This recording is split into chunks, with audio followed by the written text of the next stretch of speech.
Bismillahirrahmanirrahim. Assalamualaikum warahmatullahi wabarakatuh. Halo semuanya, berjumpa kembali dengan saya, Era Nur Rahim. Jadi video ini saya gunakan sebagai video latihan ya teman-teman. Kebetulan saya sebentar lagi saya diminta untuk membantu mengajar kewirausahaan di dalam pelayanan kebidanan di mahasiswa Poltekkes Kemenkes Malang, Prodi Kebidanan di semester 5. Nah, vlog ini sengaja saya gunakan untuk latihan saya karena saya sudah 4 tahun ya teman-teman tidak mengajar. Jadi sebelumnya saya itu mengajar di Stikes Bakti Mulia Pare. Di Taiwan kan otomatis saya tidak pernah berkomunikasi dengan, apalagi bertatap muka dengan audiens, dengan banyak audien ya. Selama ini mungkin kalau di YouTube kan kita ngomong di depan kamera sudah ya, atau kalau nggak gitu, kalau saya belum menguasai materinya ya saya buat tulisan ataupun PowerPoint, kemudian saya membaca di belakang layar atau pakai audio saja. Nah, ini karena saya mengajar teman-teman calon bidan, otomatis saya harus menyiapkan diri ya. Nah, sebenarnya masih banyak teman-teman bidan, teman-teman dosen yang lebih berkualifikasi atau pokoknya lebih dibandingkan saya. Tetapi saya juga sangat bersyukur sekali saya ditunjuk oleh ibu dosen saya, Kaprodi dari Poltekkes Kemenkes Malang, Ibu Susanti, dan menugaskan ke Bu Indah ya, karena untuk tim dari mata kuliah kewirausahaan ini ada Bu Indah dan juga Bu Susanti Kaprodinya. Aduh, saya juga ngeri. Terus saya memicu diri untuk belajar ya teman-teman ya. Ya mungkin inilah suatu bentuk kesuksesan saya. Jadi saya menceritakan ya teman-teman, kesuksesan saya untuk menunjukkan personal branding saya dengan di YouTube ya. Jadi selama ini kan saya sebagai tenaga kerja wanita ya, saya murni sebagai tenaga kerja wanita di Taiwan sebagai perawat lansia informal. Tetapi karena saya itu basicnya bidan dan saya tidak mau ilmu saya ini hilang, terus yang biasanya aktivitas saya itu banyak ya ngajar ya, mungkin membuat berbagai macam kegiatan, tugas pembelajaran, kurikulum, kemahasiswaan, dan pokoknya banyaklah membantu teman-teman juga.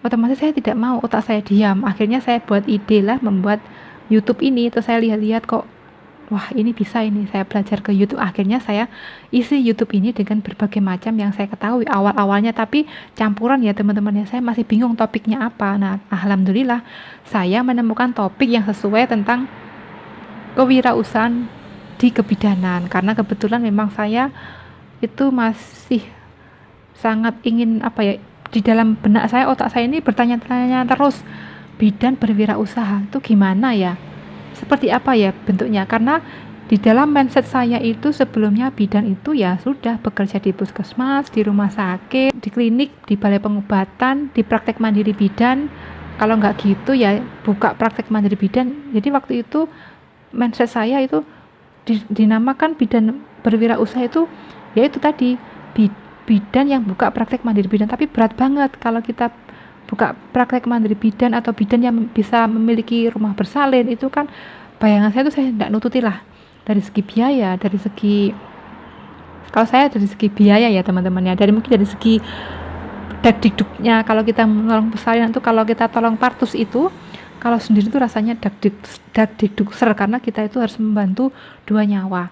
Nah itu jadi pikiran saya seperti itu. Nah akhirnya saya punya ide, terus banyak membaca. Kebetulan kan pandemi ya, selama pandemi 2 tahun itu kan tahun 2000 saya aktif di YouTube 2019, kemudian pandemi kan 2020 di luar negeri di Taiwan itu ya, dan di Indonesia itu kan pertengahan 2020 hingga 2021 ini.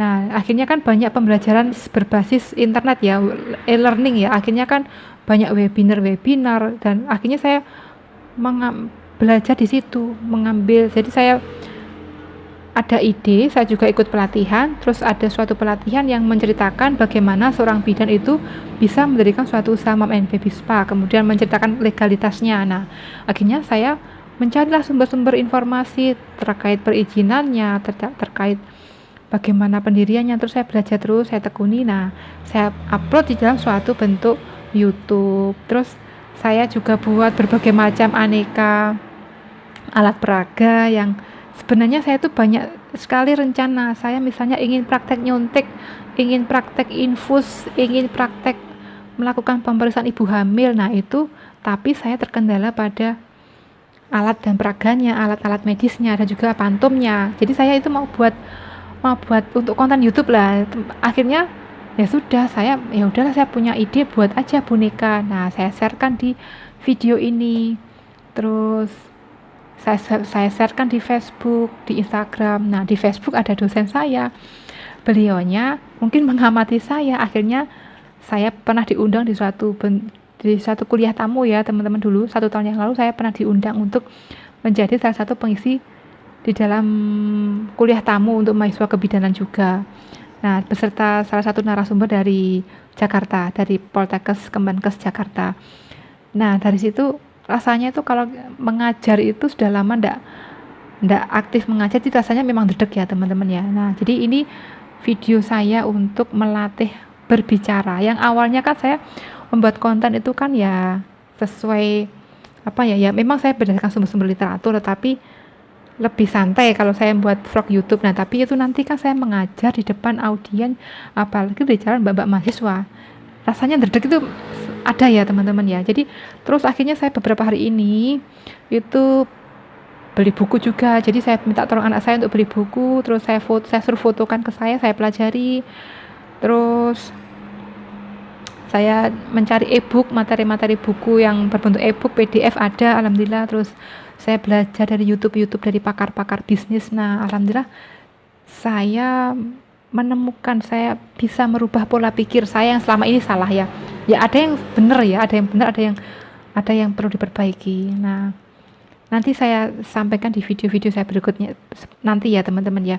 Nah, pada video kali ini sih saya mau sedikit membahas tentang nantinya yang akan saya sampaikan di perkuliahan tanggal 15, yaitu saya diminta untuk menyampaikan pemasaran di dalam pelayanan kebidanan ataupun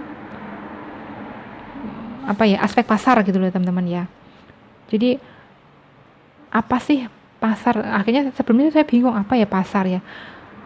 Pasar atau pemasaran. Pasar kan tempatnya, kalau pemasaran itu prosesnya ya, proses pemasaran ada suatu produk ataupun jasa, bagaimana produk dan jasa ini bisa sampai ke calon customer, calon pembeli. Nah, tapi di sini kita pelajari dulu apa itu pasar. Bayangannya pasar itu kita lihat aja pasar sayur ya. Di dalam pasar itu kan tidak hanya sayuran saja, tapi ada baju, ada sayuran, ada kue, ada snack, ada gerabah, terus ada warung nasinya juga, ada parkir sepedanya otomatis ya. Apalagi ada khusus jualan bunga, buah-buahan. Nah itu pasar ya. Jadi ada penjualnya, ada pembelinya, ada proses jual beli, ada proses pembayaran, ada proses penawaran, ada bentuk dari proses pembentukan dari masing-masing barang ataupun jasa. Misalnya sama-sama ada 2 penjual snack yang sama, nama dan jenisnya, tetapi pastinya dari segi rasanya, pengemasannya berbeda. Harganya mungkin sama, tetapi tadi ada juga istilah dalam bahasa Jawa, rego bawa rupo, atau harga itu menyesuaikan dengan rupanya, rasanya ya. Ada yang harganya biasa tapi rasanya enak, ada yang harganya murah rasanya juga tidak enak, ada yang harganya murah rasanya tidak enak, ada yang harganya mahal tapi rasanya juga enak, ada juga yang harganya mahal tapi rasanya biasa aja, ada kan macam-macam, beragam. Nah itu kan ragam dari harga ya. Nah dari situ kemudian kita perhatikan di pasar ya. Pasar itu kan, oh ini ada bagian untuk penjual baju, berbeda di tempat, terus kemudian penempatan untuk, oh ini sana blok sayur, sana blok buah-buahan, sana blok gerabah itu misalnya panci atau perlengkapan masak. Oh sana bagian jamu-jamuan. Oh di sini juga ada toko makanannya. Nah itu kenapa kok dibuat terpisah, terkotak-kotak? Itu kan memang seperti segmentasi ya, apa ya, pengelompokan supaya memudahkan pembeli. Oh, saya ke pasar mau beli baju, oh tempatnya di sana. Oh, saya ke pasar mau beli sayuran. Oh, saya ke pasar mau beli ikan. Nah, ikan sama daging kan tempatnya juga terpisah. Nah, itu suatu bentuk dari segmentasi. Nah, apa itu segmentasi? Sebentar ya. Jadi itu ya teman-teman ya. Jadi saya itu juga belajar teorinya, kemudian saya terapkan di dalam aplikasinya seperti apa sih. Oh, berarti yang dimaksud dengan pasar itu seperti itu. Nah, sekarang teorinya. Jadi aspek pasar atau pemasaran adalah suatu proses sosial dan manajerial di mana individu ataupun kelompok mendapatkan apa yang mereka butuhkan dan inginkan melalui penciptaan, penawaran, pertukaran, segala sesuatu yang bernilai dengan orang-orang atau kelompok lain. Ini disampaikan oleh Ciptono tahun 2022. Nah, ada lagi menurut As-Sauri tahun 2009, pemasaran sebagai usaha untuk menyediakan dan menyampaikan barang dan jasa yang tepat kepada orang-orang yang tepat pada tempat dan waktu serta harga yang tepat dengan promosi dan komunikasi yang tepat. Nah, jadi dari sini dapat kita artikan pasar seperti ini ya. Nah, kenapa sih seorang wirausaha yang akan menciptakan suatu produk atau jasa harus memahami apa itu pasar, apa itu pemasaran. Nah, karena di sini tadi bertujuan untuk kalau kita nanti menjual produk atau jasa ini kira-kira ada nggak yang membeli, ada yang nggak yang membutuhkan jasa atau barang kita ini. Nah, itu maksudnya ya teman-teman. Jangan sampai kita menciptakan suatu produk tapi tidak ada yang beli, ataupun ada yang beli tapi sedikit, hanya orang-orang tertentu. Jadi populasinya kecil. Nah, itu kan sangat merugikan juga ya untuk proses nanti keberlangsungan usaha kita. Nah, itu. Nah, selanjutnya menurut Alma tahun 2005, apa sih marketing? Marketing adalah suatu proses merencanakan konsepsi, harga, promosi, dan distribusi ide, kemudian menciptakan peluang yang memuaskan individu dan sesuai dengan tujuan organisasi. Nah, jadi ini pengertian dari marketing ya, bagaimana kita bisa mempengaruhi orang lain yang awalnya tidak butuh barang kita ataupun jasa kita, akhirnya dia butuh. Jadi sekian dari saya, ini adalah video latihan saya, semoga tidak mengganggu ataupun tidak bingung dengan apa yang saya sampaikan karena ini video latihan saya. Sekian, terima kasih. Wassalamualaikum warahmatullahi wabarakatuh.